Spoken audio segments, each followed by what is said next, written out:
You know what the scariest thing is? To not know your place in this world. To not know why you're here. It's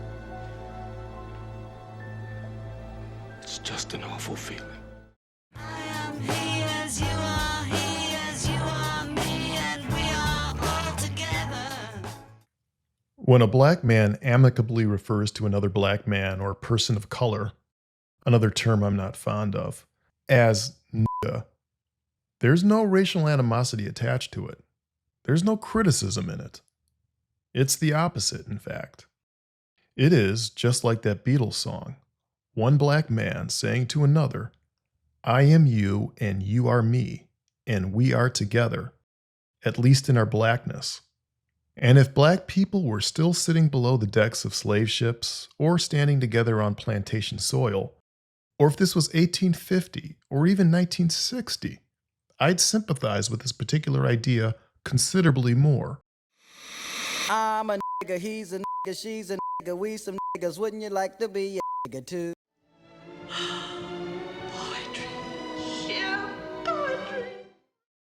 So do I agree with using the specific term to make a point about racial solidarity in our current time? No. And even if it sounds awfully fun and cool to be in Eazy-E's fictional nigga club, I'll sit this one out forever. But now you look around these days, there seems to be a Dr. Pepper craze. I'm a pepper, he's a pepper, she's a pepper, we're a pepper, wouldn't you like to be a pepper too? I'm not interested in being anyone's nigga, no matter how you spin it. Because while the soft R N-word aims to be sympathetic and claims to be empowering, it still reduces another black person to their physical attributes. It's still necessarily reductive.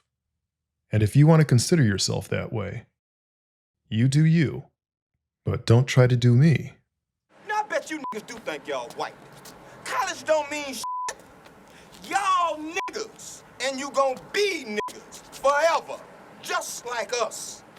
Niggas. You're not niggas. Because more often than not, nigga still implies little more than black, or having black affectations or proximity to black people, or God forbid, ghetto culture. What other distinction could it be making besides these surface level material ones? And to restate a recurring theme of this channel, people are more than this. You cannot be a religious, spiritual person and be racially self-obsessed at the same time. You can fight for justice along racial lines, when injustice along those lines is legitimate, but that's not the same thing. If your response to an ideology that attempts to reduce you to race is to double down on it by softening the N-word with a vowel and using the term in friendly conversation, you may have taken your racial identity a bit too far. Even as I sympathize with how and why this happened historically, we don't need to perpetuate this habit. This, that, nigga, this, nigga, that. In the meanwhile, my pockets are getting fat. Getting paid to say this shit here. Making more in a week than a doctor makes in a year. And while we needn't fear the N-word or avoid it altogether, the attempt to pretend that you can spin nigger into gold by co-opting it, flipping it, and propagating it in film and hip-hop, well, that slave ship has sailed. The attempt to defang "gur" by saying "guh" instead has degraded our larger culture and has bound it more tightly onto racial fixations. It's done more harm than good, and the media and its controllers and its consumers love this shit. Ain't the devil happy? And who would have thought that, right?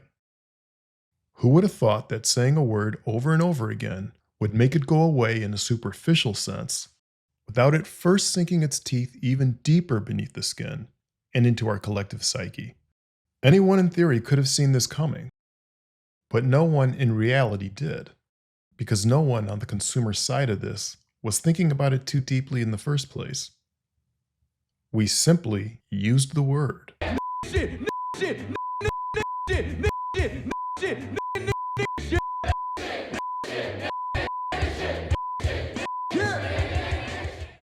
And I think people, particularly young black people, just said it because they thought it made them look cool and sound tough. A way to feel a bit empowered without actually being empowered. When you think you're inferior or invisible, or when you've internalized hatred or your own insecurities so profoundly, you might cling to anything that gives you a shred of identity, even if it's a hostile one, and maybe because it's a hostile one. I'm not a mistake. It all makes sense.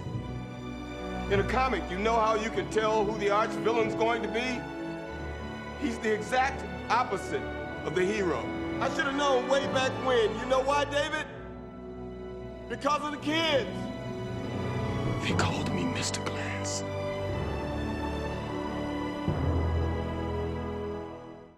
But the problem is that angry or just ignorant folks of all shades all want in on that N-word action too. There's something gross but rebellious about it, and we're all a bit dumber that this thing has proliferated. Again, I'm not for censorship or censoring others, but I am for the more conscientious, voluntary, judicious use of our language, hopefully accompanied by some positive social pressure surrounding its use. But having to suffer people say "gur" or "guh" is the price of free expression. A price I accept because the alternative to free speech is always worse. I took everybody else's advice, then they ran on me. Everybody called me a real so I gotta stand on it.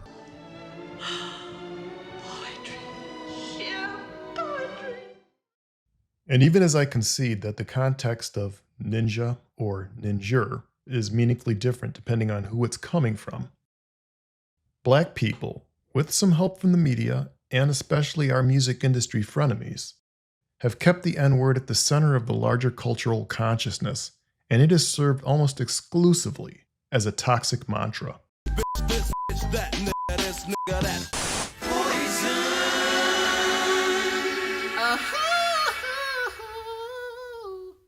But our irritation upon hearing that word from others is the proof that it's still a sensitive point for many of our more sensitive black and white neighbors. But maybe it hurts because some of us have yet to get over our internal shortcomings, insecurities, and frustration over what we believe the word might say about ourselves or the world we live in. We haven't, in fact, taken that word back. And why would anyone want to take back something that wasn't worth having in the first place? Instead of remixing it, more of us should have focused on transcending what's attached to it. And for the many black folks who already have, this big, little word has held and will hold little to no power over them. Project Nigga has been going on my whole life. And I've been around long enough to tell you that the project has failed. And it's failed precisely because a word cannot change the context of someone else's intention, or the effect of a projected reality that you are sensitive to, especially if you're black, and especially if deep down you believe the word applies to you. I refer back to the Baldwin quote that opened this video.